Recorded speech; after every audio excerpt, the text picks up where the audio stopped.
여러분을 위한 게리 큐티 이수진 목사입니다. 제가 어제 큐티는 하나님과의 만남이라는 말씀을 드렸습니다. 하나님과의 만남을 뜻깊게 하기 위해서 꼭 필요한 한 가지가 있는데요. 그것은 바로 말씀, 곧 하나님의 말씀이 적혀져 있는 성경이 있어야 합니다. 우리가 이 성경을 읽고 묵상하고 생각하는 과정들을 거치면서 하나님을 경험하고 하나님을 만날 수 있습니다. 물론 하나님이 창조하신 창조물들, 자연 세계를 바라보면서 우리는 하나님을 느낄 수 있고 또한 그분을 경험할 수 있습니다. 하지만 특별히 말씀을 통해서 하나님을 만나는 것, 이것을 우리는 큐티라고 부릅니다. 큐티를 이미 하고 계신 많은 분들은 교재를 정해서 그 교재에서 정한 분량대로 매일매일 말씀을 묵상해 가는 것으로 큐티 생활을 하시죠. 저는 개인적으로 고등학교 1학년 때부터 큐티를 시작했는데요. 그때 제가 처음 접했던 교재가 바로 새벽나라라는 청소년용 큐티 교재입니다. 대학생이 된 이후에는 시냇가에 심은 나무라는 교재를 가지고 청년 생활을 묵상하며 보냈었고요. 현재 우리 교회는 생명의 삶이라고 하는 교재를 가지고 전교인이 함께 묵상하고 또한 함께 새벽 기도에도 이 말씀의 본문을 가지고 이어나가고 있습니다. 물론 큐티책이 없어도 큐티할 수 있습니다. 성경책을 가지고 스스로 정한 본문을 차례차례 읽어가고 묵상할 수 있지요.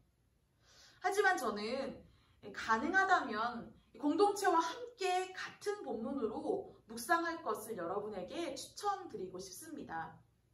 그리고 더 나아가서 여러분 책을 직접 구매하셔서 그 책을 가지고 마음에 와 닿는 구절에 밑줄도 긋고 또한 메모도 해가면서 여러분의 묵상을 적어보는 것, 또 적어가 보는 그 모든 과정들을 여러분 함께 한다면 우리의 묵상 생활이 더 풍성해질 수 있다고 믿습니다. 오늘이 9월 29일이지요. 이제 내일 모레면 새로운 한 달이 시작되는데요. 여러분 오늘 바로 가까운 기독교 서점에 가셔서 10월 묵상집을 구매하시면 어떨까요? 커피 한 잔 값인데요. 이 커피 한 잔 값으로 여러분의 영혼이 10월 한 달 동안 말씀으로 더 풍성해지리라고 믿습니다. 자, 그럼 오늘 하나님께서 우리에게 주신 본문을 함께 묵상해 보도록 하겠습니다.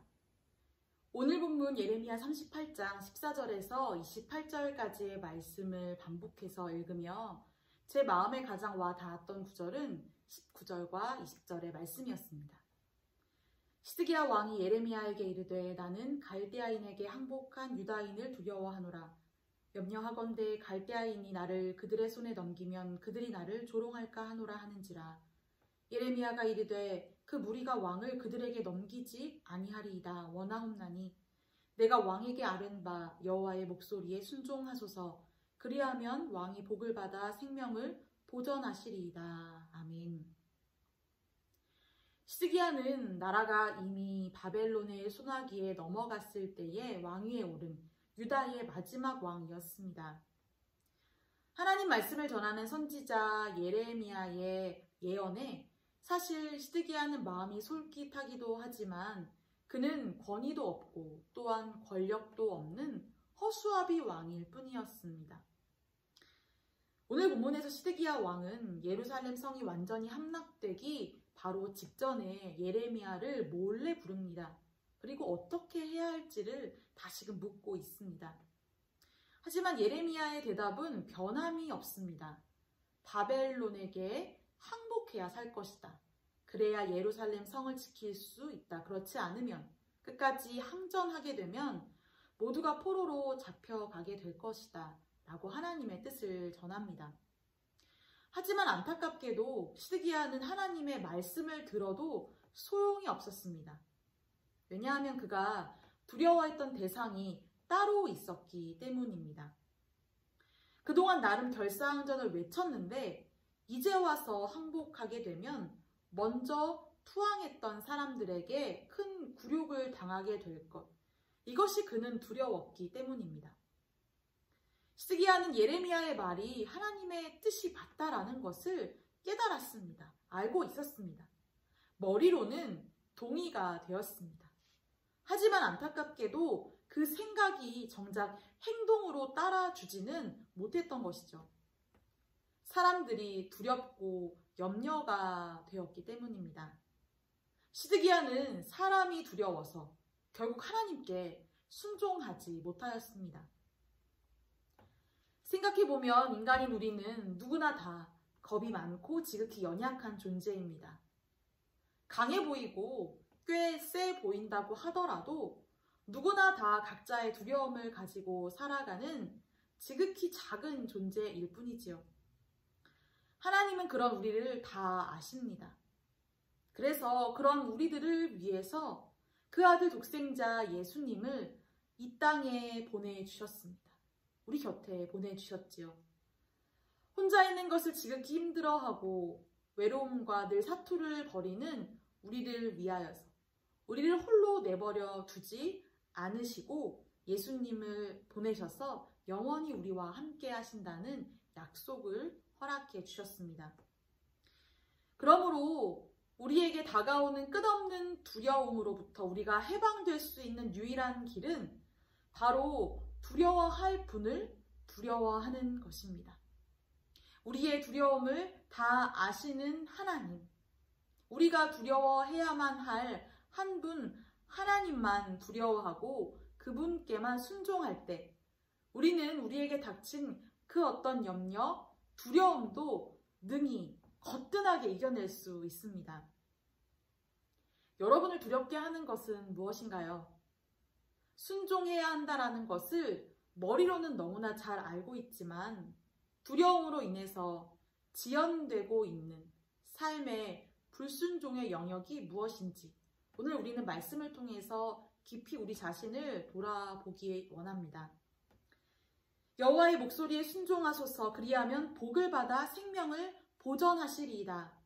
예레미야가 시드기야에게 이렇게 권면하지요. 이 말씀은 우리를 향한 하나님의 말씀이기도 합니다. 하나님께 순종하는 것, 여호와께 순종하는 것 이것만이 바로 우리의 생명을 보전하는 생명의 길, 살 길이라는 것을 우리는 잊지 말아야 할 것입니다. 시편 118편 6절은 이렇게 말씀합니다. 여호와는 내 편이시라. 내가 두려워하지 아니하리니 사람이 내게 어찌할까. 하나님께서 나와 함께 하시니 나는 두렵지 않습니다. 사람들이 나를 어찌하겠습니까? 하나님께서 늘 나와 함께 하심으로 인하여서 사람이 나를 해칠 수 없다라는 그런 두려움을 이기는 믿음을 시편 기자는 고백하고 있습니다. 영원토록 나와 함께 영원히 내 편 되어주시는 하나님께 순종함으로 말미암아 여러분 오늘 하루 하나님이 주시는 생명으로 가득한 하루 보내시기를 간절히 바랍니다. 함께 기도드리겠습니다. 영원한 내 편 되어주시는 주님, 오직 하나님만 두려워하고 하나님께만 순종하여 생명의 기운으로 가득 찬 오늘을 살게 하옵소서. 예수님의 이름으로 기도합니다.